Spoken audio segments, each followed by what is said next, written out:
So we're sharing the slide. So my name is Sladjana Jovanovic. I'm in digital technology. I head up our online channel in TD Bank. And that's really mostly servicing platforms, online banking, online trading. I met Bill a long time ago. We've been in TD for a while. But 3 years ago, when I joined digital, Bill was leading our online discount brokerage platform development team.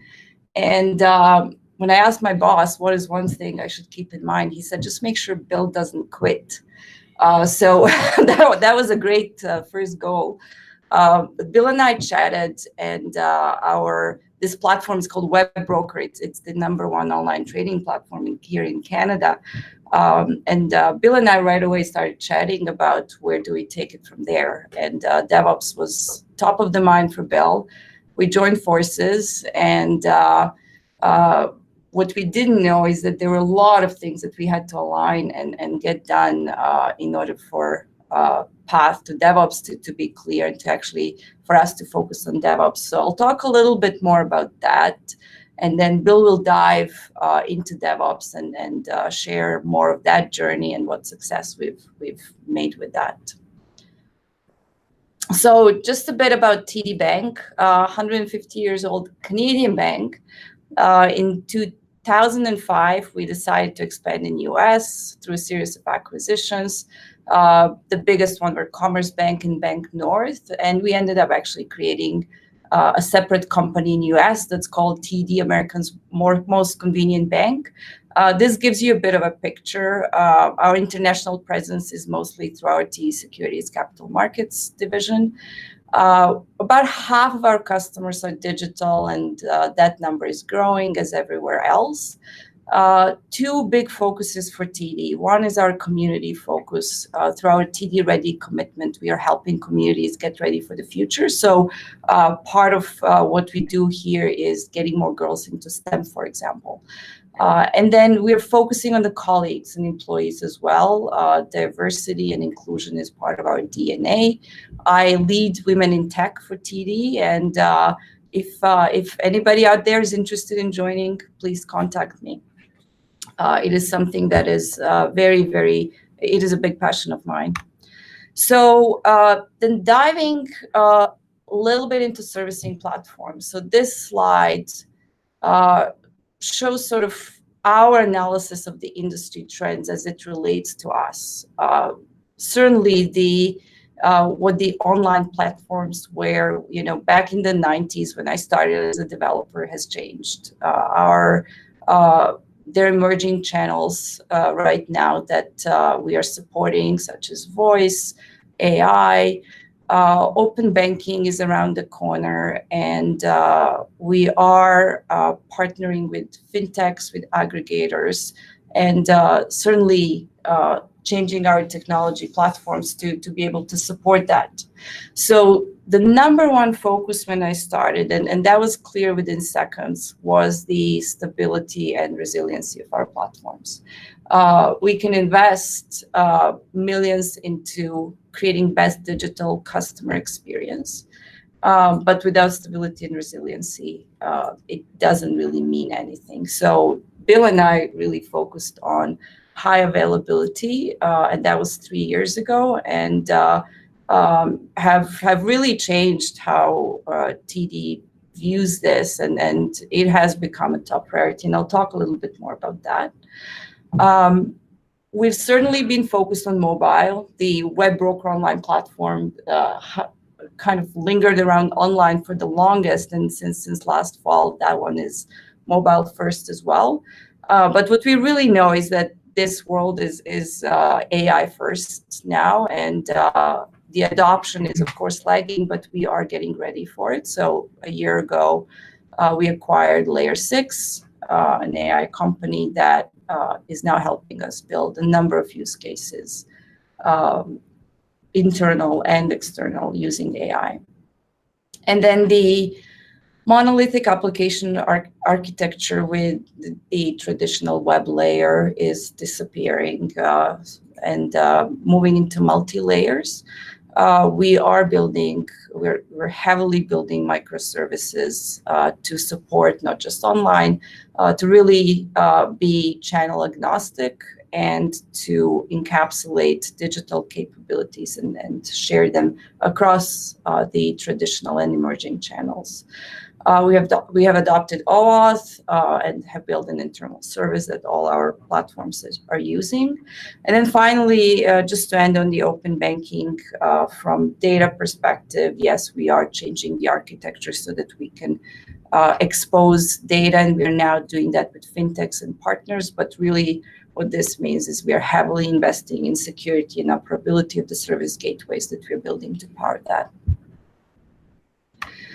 So next, I want to share a few things that we had to take care of before we could focus on DevOps. And this is sort of mindset, organizational changes, how we operate in TD. And this is what we found has worked well. So constant, fixed, agile pods with fixed funding model are key for us, because only then are we not focusing just on business cases and projects. We're actually focusing to design for resiliency, test for readiness, and then focusing on increasing speed to market. And the way we will be achieving this, and we have started achieving this, is through transitioning everything into customer journeys, which many banks are adopting right now. When I talk about streamlined intake process, what this really means is the collaboration that we have between business and technology. So I want to say that we are turning into a technology company, that the line is getting blurred, but the traditional business concept is becoming a team that is helping us create the intake and prioritize between various business scopes, and then collaborating together on how we are going to be enhancing platforms. And then platform-first mindset does ensure stability that I talked about. For this, we need to have dedicated teams, and that allows us to enhance platforms versus focusing on the features first. The support team is well integrated with the platform. We have worked a lot to increase transparency around monitoring, alerting, and reducing detection time, and that increases stability. And we have defined ecosystems where our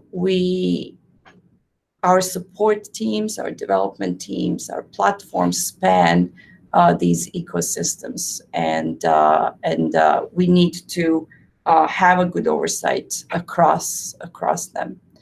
And then one thing that Bill and I focused heavily on was technology road mapping. Again, traditionally, business cases were driving what technology was doing, and that has changed. So we have been road mapping all our platforms, adopting new tools, methodologies, and technology, and this is what's getting us ready for DevOps, PaaS, and so forth. And with this, the platform design is extremely important. It's always been, but again, when focusing on one project at a time, it easily gets lost. So, with this mindset that we've established, we have a very good space to actually focus on design, and to architects are happy in our teams, because they actually have a lot to say and prescribe on what gets done when. So the last slide that I have is a few lessons that I want to share, and then I'll turn it over to Bill. So I talked about stability first. So this doesn't work if only one team or one person worries about that. So our CEO actually gets stability reports regularly.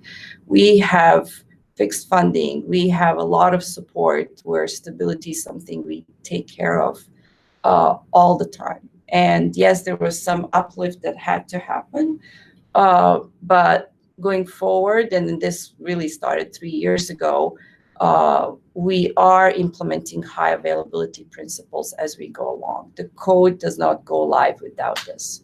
All our platform teams are doing this now, which is great. And it took a while to get there, but we are in a way better spot than we were.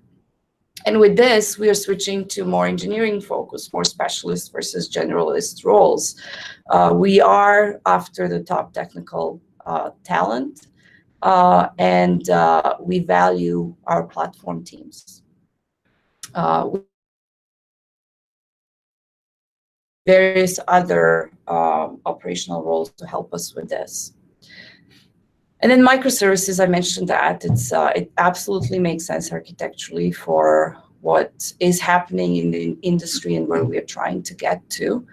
Operationally, though, it becomes a nightmare very quickly if DevOps is immature or not automated. So when 3 years ago when Bill and I talked, we knew this, and this is why DevOps was so critical and so much at the center of what we had to do in order to really support the roadmap that we set for ourselves.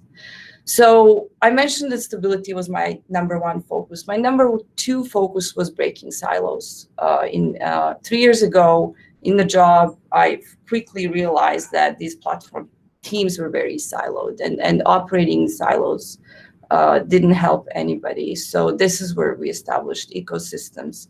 We made architects happy, we made them friends, and we gave them the roles that they needed to have. And we formed horizontal, if you want, guilds to DevOps, development practices, and so forth, to collaborate and to align on the strategy of these platforms and driving together. And that finally brings me to DevOps. So all of this was needed, and in parallel, because we trusted we'll get there, we did a number of POCs, and we sort of paved the path and tried a lot of things out to mature DevOps, and then help TD Bank adopt it and scale it up. So with that, I'm going to turn it to Bill to talk about that. Cool, thank you. So basically, I'm gonna take us back just a little bit about how we got to where we are today. And as Sladjana mentioned before, the bank is really looking to change its focus. I mean, traditionally, people think of the bank as being a financial institution that may have some technology within it, but we really are trying to refocus ourselves as being a technology company that provides financial services. And that's evident in some of these statements that have been made from our key executives in the area that we've been making the last 5. Okay, let's see. Okay, you guys are back. Okay, All sorry. right. Yeah, no worries. Sorry, networking problem. That's hey, we're live, so things happen. Okay. So you can see this okay then? I can see that okay. Yep. Okay, cool. So, as I think you may have been maybe a slide back when we lost you. So if we well, this is kind of the first one, so we can skip the stuff. But basically, that was just around, as I was mentioning, the bank being traditionally seen as a financial services company with technology embedded within it, but we really are trying to focus ourselves as being a technology company that provides financial services. That's something that our senior executive leadership team has been promoting, and we've been sort of marching toward, and that's reflective in these strategic acquisitions and partnerships that I was just referring to earlier before we lost the network connection. So in 2014, TD opened an innovation lab in Waterloo, Ontario, which is a hotbed of technology within Canada. And the idea there is that a lot of innovative proof of concepts and initial sort of startup type work goes on there. And those end up being incorporated into our enterprise products and sort of spreading themselves out across TD as they get innovated out of that lab. In 2016, we became the first Canadian bank to become part of the Silicon Valley Plug and Play Tech Center, which is a place for about 23 fintechs or so twice a year. There's a 12-week program where TD provides mentorship and business management development support for these fintechs to be able to create a working prototype. And so TD gets to keep their sort of finger on the pulse of what's going on within the fintech space. And so that's been very beneficial for us as well. In 2017, we decided again to take part of the hotbed of cybersecurity space that's going on in Tel Aviv. And so we opened a cybersecurity office and innovation lab there. And in 2018, TD, as Sladjana mentioned earlier, acquired a company called Layer 6, which has become our artificial intelligence hub within TD. And there's a big lineup of people who want to get in front of them to help in so many different places within TD, because this will be a major strategic change for the way in which the bank actually operates. In 2018, we opened a partnership with the TD Sustainable Future Lab, which is centered around Ontario, but it's really around providing the same business development support and mentorship to companies that are working in the sustainable space. So things like electric cars and those types of initiatives. And in April 2019, we started a strategic partnership with Microsoft. Specifically from our cloud perspective, we are pushing into public cloud space with our primary partner there being Microsoft and using the Azure platform. And that ties into where we're taking and where we've taken our DevOps journey. So when we started in November 2017 was the first point at which we started building our continuous integration platform. And it was back when, as I had mentioned about that 5 years ago in 2014, when we started reinventing our online channel space. And as Sladjana mentioned, we went through a major transformation to actually move the organization to start working in an agile way. But as part of that, we also realized that we needed to reinvent our technology stack, because we wouldn't be successful working in an agile way without actually changing our tech stack as well. And so that's when we started down creating our pipelines for development. And that's when we first initiated in 2017. We got to the point where we actually had continuous integration as part of our initial pipeline. In February of 2018, we actually were able to stand up continuous delivery, and that migrated then into continuous testing, which we recently added in December 2018. Monitoring was added a few months ago, so we now have continuous monitoring integrated into our pipelines. And as we move forward, we're looking towards the strategic platforms being specifically to be able to deploy into public cloud. And as we move into Microsoft Azure, we're also looking towards containerization and moving into AKS inside Azure. Also in 2019, we realized that there are a few other major pieces of our pipeline and automation that we need to get done in order to truly bring more automation to the organization and take full advantage of our ability to use our enterprise pipelines. And that includes database release automation, of which we have thousands and thousands of database changes that happen every year. And to be able to automate them is going to be a huge win. In 2020, we're looking forward to integrated secret management and also moving into the ability to automate our firewall provisioning and changes. That also goes along with our DNS and IP automation, which we'll also look forward to next year to truly get rid of the majority of our manual changes that happen today when we need to deploy applications into production. In terms of the enterprise delivery pipeline, these are some of the technologies in our stack that we initially used when we stood up our pipeline. And as you'll see right in the middle, we actually do have Nexus as part of our platform. It's been part of our platform from the very beginning. As I mentioned, when we needed to completely redo our technology stack, we realized that we needed a repository and a place to store all of our binary artifacts. We're also now migrating into its usefulness as an image repository as we move forward into deploying containers into production. So I'm not going to go through every one of these tools because I think they're probably very familiar to a lot of people, but this is where we started. it's migrating and changing all the time. It doesn't change, every day, but we certainly do look at it strategically and make changes as necessary. And so basically the most recent set of changes are going to be targeting the Azure AKS stack. And so as we modify this pipeline to be able to support different placement locations, we will modify the technologies that are required in order for us to do that. So that is really where we wanted to take our pipeline. We have over 150 of our applications are using our enterprise pipeline now, and that's growing every day.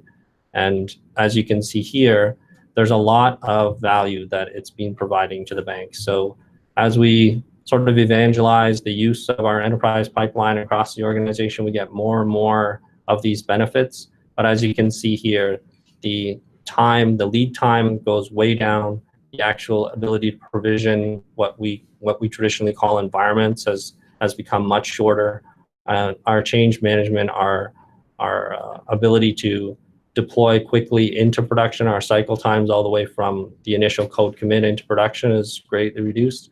And we also see the quality of the applications that are being deployed being much better, and that reduces the strain we have in our post-production support and lifecycle of products in production. And really, that's where I wanted to end. I didn't really have anything else to go through, but we certainly are on a major journey, and we are focused, as Sladjana mentioned, on really becoming a company that's focused on technology and changing our mindset to become one of an engineering mindset within the bank. And that's all that we had today. Cool. Bill and Sladjana, thank you. Sladjana, sorry. The journey was super interesting. So like I said at the beginning, I hadn't seen the story before, but I think you really did paint this picture of something I've heard before from a lot of companies. Like, we're not a bank, we're really a tech company providing financial services, or we're not an auto manufacturer, we're a tech company delivering vehicles. But when I think you laid out the roadmap of, here are the things that we've actually gone out and acquired, or we've set up the PNP, participated in the PNP FinTech Center, the cybersecurity office that you set up in Tel Aviv. Those kind of investments to kind of see that roadmap progress, that it's not something that you necessarily would think, this is kind of what a bank's roadmap looks like. So I think that was really really interesting there. Also, the showing your DevOps journey, kind of what how it progressed and what the key priorities were during each year as you progressed through it. The pipeline that you showed, the values that you showed, that you've been able to see so far in your DevOps journey as well. The 99% reduction in setup time. A lot of that, of course, coming through automation certainly helps. The 3x lower cost and security automation and defect fixing that you found also. Really cool. So, the whole disappointing part of this is we only had 25 minutes for the journey. So we're going to have to really figure out how to, get you guys back and I think give you a longer time and a longer time and the platform to share that story, because I think it's really encouraging. And I think a lot of good lessons learned to be shared along that journey. So thank you for sharing it with us. Thank you. Really insightful, and hopefully we'll get to meet in person sometime. I'd love to learn more about your journey, and thanks to my colleague Mark in the other room there for meeting up with you and inviting you to participate. That's super cool. Looking forward to that. Yeah. Thank you. Thanks. So.